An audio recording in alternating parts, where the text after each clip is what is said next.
जो किसी से नहीं होगा वो स्कॉर्पियन से होगा।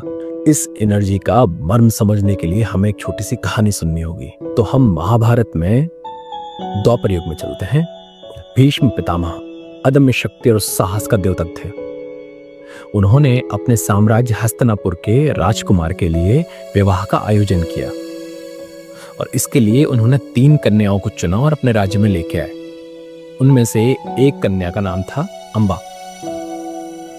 अंबा उसी समय के दूसरे राजा शाल्व की प्रेयसी थी। तो पितामह ने कहा तुम अपने प्रेमी के पास जा सकती हो। तो अंबा जब शाल्व के पास पहुंची तो शाल्व ने अंबा को धिक्कार दिया और कहा कि किसी और की जीती हुई स्त्री मैं नहीं रख सकता हूं।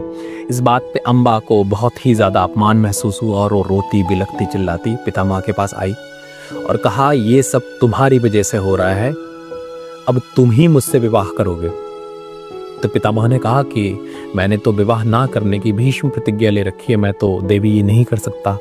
तो प्रतिशोध की ज्वाला में वो इनके गुरु श्री परशुराम जी के पास चली गई और कहा कि मुझे न्याय चाहिए।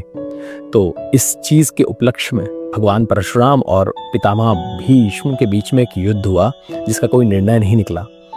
तो अंबा भगवान शिव की तपस्या करने लग गई और भगवान जब सामने प्रकट हुए तो अंबा ने कहा कि मेरे साथ ये अन्याय हुआ है, प्रभु मार्गदर्शन दीजिए। भगवान ने कहा कि इस जन्म में तो ये संभव नहीं है। तो उन्होंने कहा कि आज नहीं है तो कल होगा। तो उन्होंने अपनी देह त्याग दी और इसी चीज में फिर नेक्स्ट अगले उनके वर्ष में अगले जन्म में अंबा ने शिखंडनी नाम से राजा द्रुपद के यहाँ जन्म लिया, जो कि एक बहुत स्किल्ड वॉरियर थी। उनको सारी युद्ध कलाएं आती थी, बहुत ही नेक्स्ट लेवल जिसको बोलते हैं आप उसको, युद्ध में पारंगत थी वो। और चूंकि जो किसी से नहीं मर सकते थे, भीष्म पितामह इच्छा मृत्यु का वरदान प्राप्त था, शिखंडिनी उनकी मृत्यु का कारण बनी और शिखंडिनी ने ही उनका वध किया।